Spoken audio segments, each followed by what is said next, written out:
여러분, 이 화면에 보이는 이 사람을 아십니까? 전혀 모르시겠죠. 그냥 옛날 어디 서양, 유럽 그냥 아저씨 같은 그런 사진인데, 하나만 더 넘겨주시겠습니까? 아마 이 작품은 여러분 모르시는 분이 아마 없을 것입니다. 그렇죠? 우리가 작가는 모르고 다 몰라도 이 작품의 이름은 알고 있어요. 이 작품이 뭡니까? 절규라는 작품이죠. 바로 옆에 있는 저 분이 이 절규라는 작품을 만든 에드바르 뭉크라는 분입니다. 노르웨이의 위대한 표현주의 예술가라고 불리던 뭉크라는 거죠. 이 작품이 워낙 알려져 있고 유명하다 보니까 몇 년 전에 뉴욕의 소더비 경매라는 곳에서 이 작품이 1355억에 팔렸다고 합니다. 그러면서 역대 미술품 경매 최고가를 기록했다고 나와 있습니다. 그렇게 볼 때 이 절규라는 작품이 전 세계의 그 수많은 작품 중에서, 미술 작품 중에서 어떻게 보면 가장 가치 있고 또 가장 유명한 그림이 되었습니다. 또 그에 따라서 이 작가인 뭉크라는 사람도 역시 위대한 예술가의 한 사람으로 이름을 남기게 되었습니다. 그런데 이 에드바르 뭉크라는 사람의 인생을 들여다보면, 그의 지난날의 삶을 들여다보면 전혀 그렇지 못한 것을 우리가 알 수 있습니다. 그의 삶을 한마디로 표현하면 불안과 두려움의 연속이었다고 할 수 있어요. 한번 살펴보면 이렇습니다. 이 뭉크가 5살 때에 어머니를 잃어버립니다. 어머니가 돌아가시죠. 그리고 9년 후에 그 자신의 큰 누나도 결핵으로 사망합니다. 이런 가족들의 죽음으로 인해서 작은 누나가 있었는데 충격을 받게 돼요. 정신 충격을 받게 돼서 질환에 빠지게 되고, 또 남동생이었던 아이는 또 일찍 죽음을 맞이하게 됩니다. 그러니까 너무나 어린 나이에 자신의 가족들의 죽음을 맞이하게 되는 거예요. 이러한 현실 속에서 이 뭉크가 자신의 삶을 한마디로 이렇게 표현했습니다. 공포와 슬픔과 죽음의 천사가 태어날 때부터 내 옆에 있었다. 그러면서 이 뭉크는요, 이 자신의 감정과 마음을 뭐로 표현했겠어요? 작품으로 표현한 거예요. 그림으로. 또 뭉크가 판화를 잘했다. 판화로도. 근데 이후에 또 아버지까지 돌아가십니다. 이제 아버지까지 돌아가시니까 이 완전 우울증에 빠지고 알코올 중독까지 빠지게 됐다라는 거예요. 근데 그때에도 뭉크는 뭘 했냐? 그 자신의 내면의 불안과 공포와 두려움을 그림으로 그렸다라는 거예요. 그 가장 극한 고통과 불안함을 가졌던 그때에 그렸던 작품 중에 하나가 바로 이 절규라는 그림이라는 겁니다. 여러분은 이 그림을 보면서 어떤 느낌이 드십니까? 잘 보세요. 뒤에는 노을이 지고 있는데, 핏빛 노을이 지고 있고, 또 저 사람의 몸과 얼굴은 완전히 비틀어져 있고, 그렇게 입을 크게 벌리고 소리치는 저 사람을 보면서 우리는 그가 얼마나 큰 두려움과 고통에 빠져 있는지. 저 사람이 누구겠어요? 뭉크 자신 아니겠습니까? 저렇게 큰 고통과 절망에 빠져 있는 저 그림을 보면서 이런 생각도 들어요. 저 절규하는 저 사람의 모습이 바로 우리의 모습은 아닐까라는 거죠. 물론 우리가 겉으로는 저런 표정을 짓고 살진 않습니다. 저런 모습을 보이진 않습니다. 하지만 우리의 내면과 우리의 마음 가운데 절망과 두려움 때문에 절규하고 몸부림치게 되는 때가 우리의 삶에 있다라는 거예요. 그렇다면 여러분을 마치 이 뭉크의 그림처럼 마음적으로, 심적으로 가장 절규하게 만드는 문제가 무엇입니까? 무엇 때문에 여러분은 두려움과 근심과 고통에 빠져 살아갑니까? 많은 이유들이 있겠지만 이런 것 아니겠어요? 소중한 것을 우리가 잃어버릴 때 있잖아요. 그렇죠? 사랑하는 것을 잃어버렸을 때 우린 절망하고 두려움에 빠지고 근심에 빠져요. 이 뭉크의 두려움과 불안의 시작이 뭐로부터 시작됐습니까? 가족을 잃었다는 거였죠. 가족의 죽음이었다. 우리도 마찬가지예요. 근데 뭐 비단 가족뿐이겠어요? 그것이 돈이 될 수도 있는 것이고 권력이 될 수도 있는 것이고 명예가 될 수도 있는 것이죠. 그것이 무엇이든지 간에 우리가 어쨌든 사랑하고 좋아하고 원하는 것을 잃는다는 것은 우리에게 충격이고 두려움이라는 겁니다. 어떻게 보면 살아갈 이유조차 잃게 만드는 너무나 큰 아픔이 될 수 있습니다. 그런데 오늘 말씀을 보면 마치 이와 같은 일들로 큰 두려움과 근심에 빠져서 절규하고 있는 사람들이 등장합니다. 그들이 누구일까? 예수님의 제자들이었어요. 오늘 말씀의 예수님의 상황은요, 십자가 죽으심을 얼마 남겨두지 않으신 때입니다. 이제 며칠만 있으면 예수님은 이 세상에서의 모든 사역을 마치시고 하나님의 부르심을 받게 되시는 거였어요. 그것도 어떻게 죽으십니까? 온갖 핍박과 고난을 받고 십자가에서 비참하게 죽으시는 거예요. 그런데요, 그 일은요, 예수님 한 번만 죽는 것으로 끝나는 게 아니에요. 예수님이 죽는 것으로 모든 게 끝나는 것이 아니에요. 왜? 남겨진 사람들이 있었기 때문에. 그들이 누구예요? 제자들이고 또 예수님을 끝까지 따르던 사람들 아니겠습니까? 특히 예수님의 제자들에게 있어서 예수님의 죽음이라는 것은, 그것도 십자가에서 죽으신다는 것은 절대로 상상할 수 없는 일입니다. 아마 제자들은요, 예수님이 자신들과 평생 같이 할 줄 알았을 거예요. 그래서 기대한 것이 뭡니까? 마지막 때에 예수님께서 만왕의 왕이 되셔서 온 세상을 지배하시고 심판하시는 모습. 그래서 자신에게 속한 모든 백성들이 영원토록 영광받는 모습을 기대한 것 아니겠어요? 그러면서도 제자들도 나도 한 자리 차지하겠다고 떵떵거리면서 그렇게 사는 모습을 기대하지 않았겠습니까? 예수님의 제자들에게는요, 예수님은요, 모든 거예요. 전부예요. 그들이 예수님을 위해서 다 포기했잖아요. 돈, 가족, 직장, 그 모든 것을 포기하고 예수님을 따를 수 있었던 이유가 뭡니까? 그들에게 예수님이 가장 중요하고 가장 필요하고 가장 사랑하는 존재였기 때문 아니겠어요? 그럼 그들이 예수님을 잃게 된다? 그거는요, 모든 것을 잃는 것과 자신의 생명을 잃는 것과 마찬가지였어요. 앞으로 살아갈 어떤 이유가 없어. 능력이 없는 겁니다. 예수님 계실 때 얼마나 많이 핍박 당했어요. 유대인들한테. 어려움 당했습니까? 그래도 그때는 버텼어요. 견뎠어요. 왜? 예수님 옆에 계시니까. 예수님이 다 감당해 주시고 예수님 능력으로 우리가 받아들이고 이겨나갈 수 있었으니까. 하지만 예수님 죽으면요, 그 공격이 더 심해지면 심해졌지 없어지지 않아요. 근데 그렇게 되면 이제 그 모든 공격과 핍박을 예수님 없이 우리들끼리 당해야 되는 거야. 제자들끼리만 감당해야 되는 거예요. 얼마나 두렵습니까? 얼마나 무섭습니까? 결국 그 두려움과 근심이 뭐로 나타난 거예요? 베드로의 경우는 예수님을 3번 부인한 것이고, 가룟 유다의 경우에는 은면잎에 예수님을 팔아넘기는 그런 의심과 배신의 모습으로 나타난 것 아니겠습니까? 그래요. 제자들은 지금까지 예수님 말씀에 무조건 순종해서 왔어요. 예수님께서 하라면 하고 가라면 갔어요. 근데 그런 제자들이 지금 가장 두려워하는 것이 무엇이냐? 예수님이 자신들의 곁에 계시지 않는 것.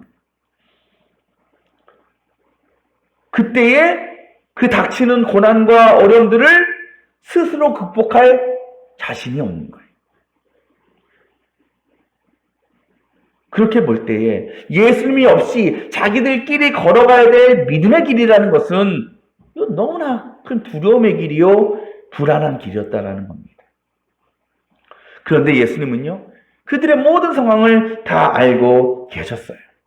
그들의 문제를 해결해 주셨어야 했습니다. 그래서 오늘 말씀에 계속해서 뭐라고 말씀하시느냐? 25절에 볼까요? 내가 너희와 함께 있는 동안에 나는 이 말을 너희에게 말해. 이 말이라는 것은 지금까지 예수님께서 가르치신 말씀들, 힘을 주시는 말씀들, 지혜들이겠지요. 내가 함께 있을 동안에는 이 말을 너에게 직접 했어. 근데 뒤에 뭐라 그래요? 그러나라는 거죠. 그러나라는 것은 무엇에 그러나입니까? 함께 있을 동안에 그러나죠. 그렇다면 이제는 내가 너희와 함께 있지 못하는 동안에는 이렇게 하겠다라는 말씀이죠. 그게 뭐예요? 똑같이 내가 너희들에게 내가 너희와 함께 있을 때 가르쳤던 그 말씀을, 행동들을, 니들이 나가야 될 길을 내가 너희를 떠나도 가르쳐 줄 거야 라고 말씀하시는 거예요.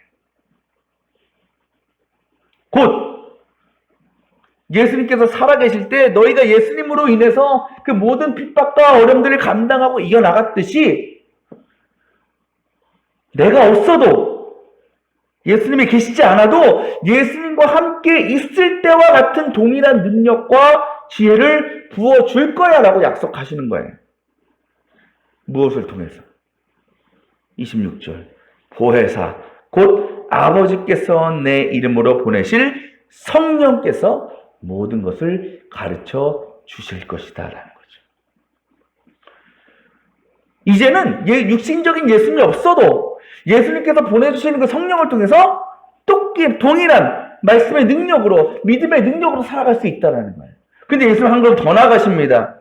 그 성령을 통해서 이루실 일이, 중요한 일이 하나 더 있는 거예요. 27절에 이렇게 말씀하시죠. 나는 평화를 너희에게 남겨준다라는 거예요. 예수님 뭘 주신다고? 평화. 우리가 평안이라고 부르는 이 평화, 샬롬이라고 부르죠.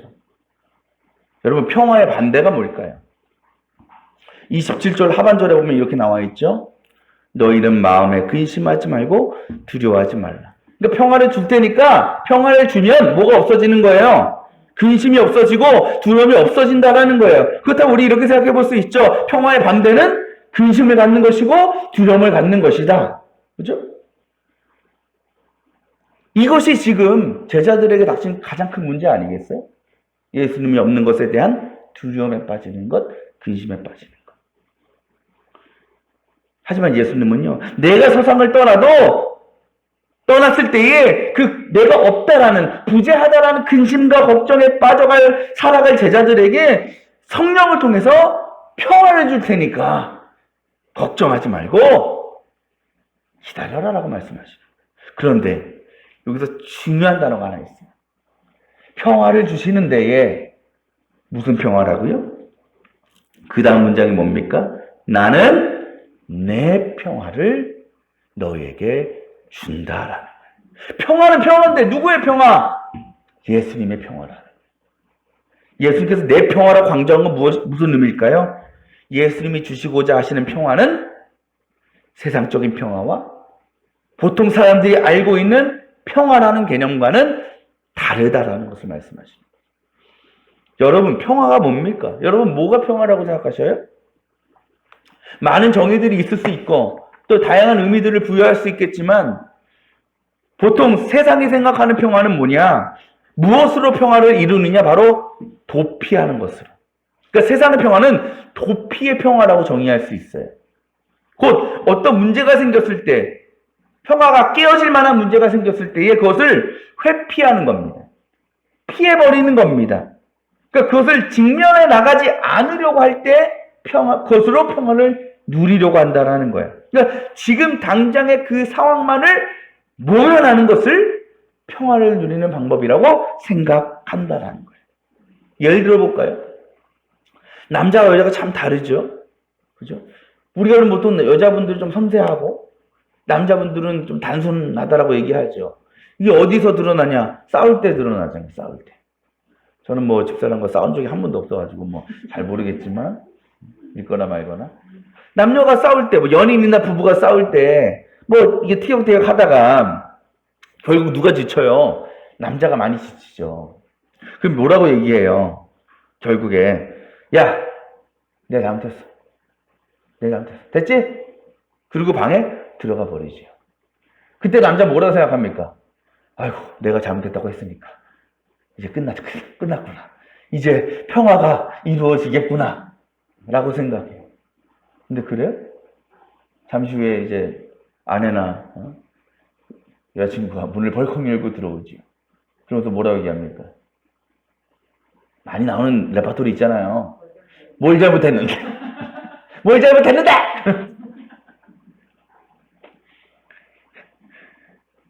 평화가 아니고 이제 2라운드가 시작되는 거죠. 그렇죠? 그러니까 이 남자는 뭐예요? 그러니까 피하면 되는 줄 아는 거야. 회피하면 야 괜찮아지겠거니 생각하는 거예요. 그래요. 우리가 그렇게 살아가요. 우리가 어떤 문제나 어려움이 있을 때에 그것을 그냥 회피하고 피하고 도망치는 것으로 평화를 누리려고 합니다. 그러면 평화가 오는 줄 알아요. 하지만 여러분 잠시는 그럴 수 있지요. 잠시는 평화로울 수 있어요. 하지만 여러분 어때요? 결국 똑같은 문제가 다시 나타나는 거예요.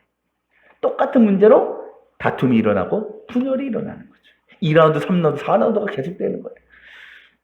하지만 예수님이 말씀하시는 내 평화는 그게 아니라는 겁니다.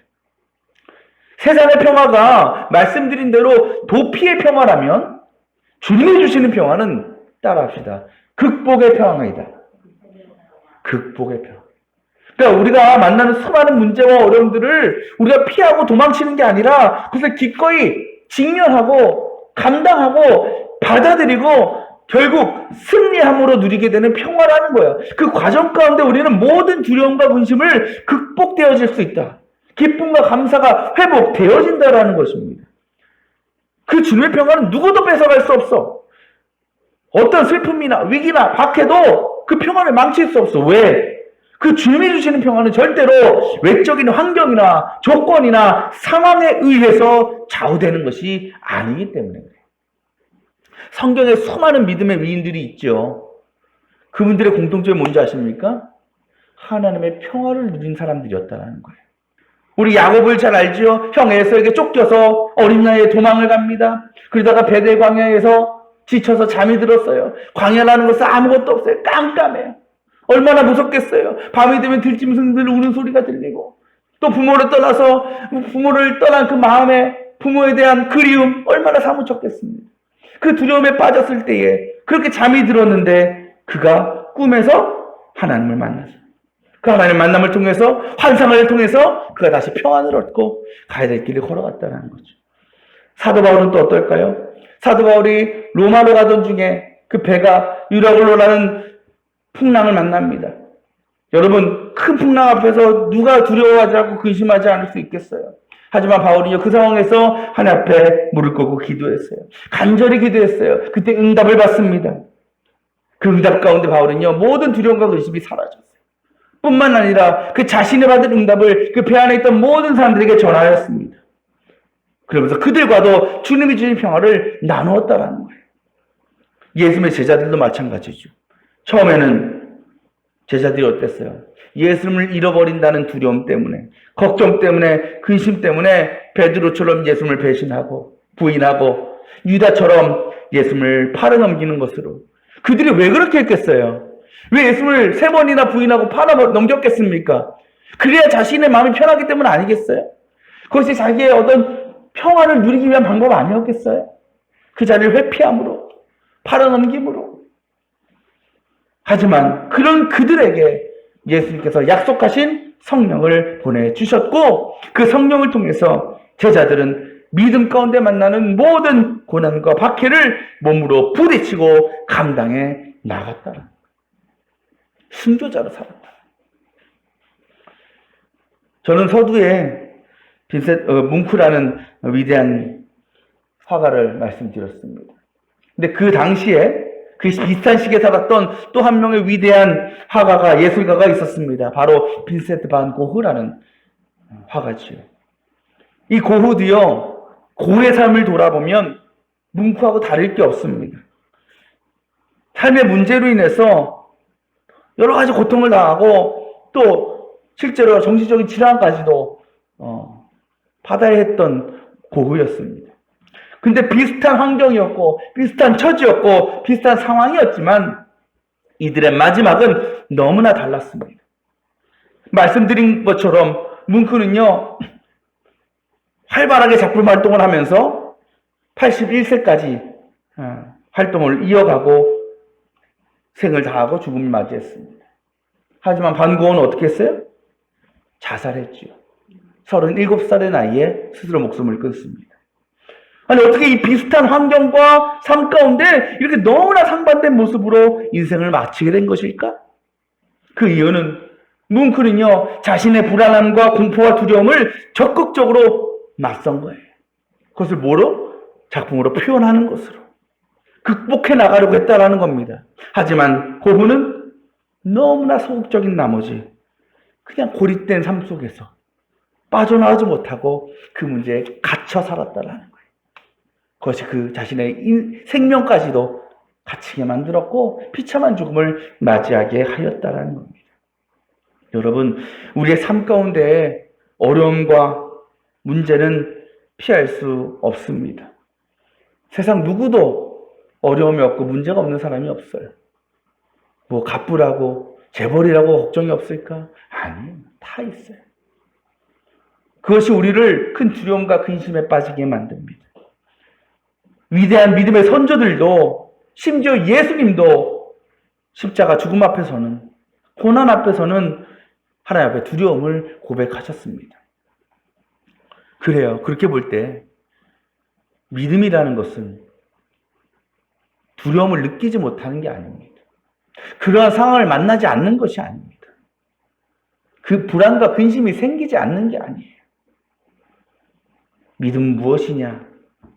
우리가 두려움과 근심과 불안함을 품고서라도 그 문제를 감당하고 극복해 나가려고 하는 것이 믿음인 줄 믿습니다. 그 믿음을 누가 주신다고요? 성령께서 우리에게 허락하십니다. 성령은 회피하게 하시는 분이 아니고 도망가게 하시는 분이 아니라 맞서게 하시는 분이에요. 직면하게 하시는 분이에요. 그 성령께서 늘 우리 안에서 우리가 가야 될 길, 그 상황에서 해야 될 일들을 가르쳐 주실 것이고 또 그를 감당할 수 있는 힘과 용기를 부어 주시는 것입니다. 또 우리는 그 과정 속에서 성령 안에서 부어주시는 놀라운 주님의 평화를 경험할 수 있는 것입니다. 여러분은 그 주님이 주시는 그 주님의 평화를 누리고 있습니까? 또 그 평화를 기대하고 있습니까? 우리 잠깐 찬양 하나 할까요? 평안을 너에게 주노라. 평안과 평화는 같은 의미입니다. 이 시간에도 주님 우리에게 주님의 평안을 우리에게 부어주시길 원하십니다. 그러면 찬양하고 말씀 마무리하겠습니다.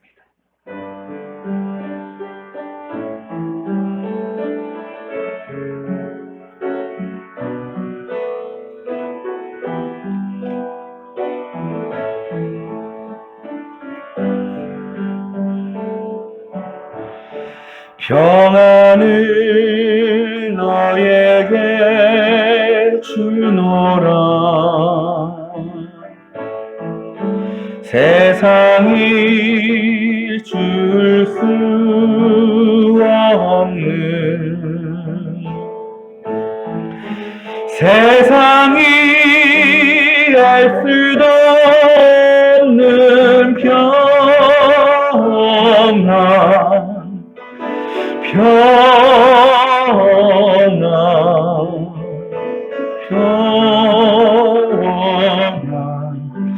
평안을 내게 주노라. 우리 평화로 바꿔서 한 번 더 찬양합니다. 평화를 너에게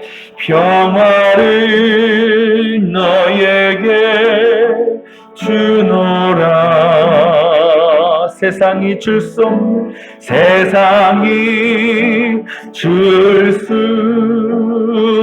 없는, 세상이 알 수 없는 평화, 세상이 알 수도 없는 평화,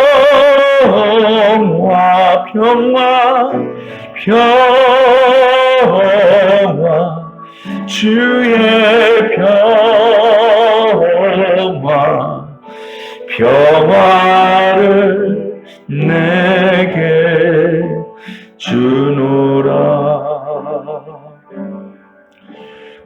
절기로 성령 강림절입니다.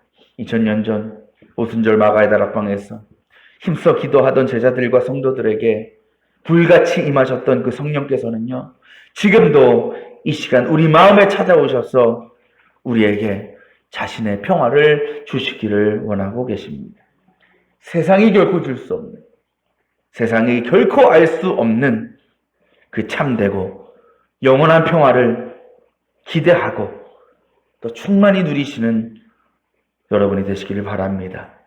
그래서 그 주님의 평화로 세상이 주는 그 어떤 두려움과 근심의 문제를 믿음으로 맞서고 감당하고 받아들이고 결국 승리하며 나아가는 주님의 복된 자녀들 다 되시기를 주님의 이름으로 축원합니다.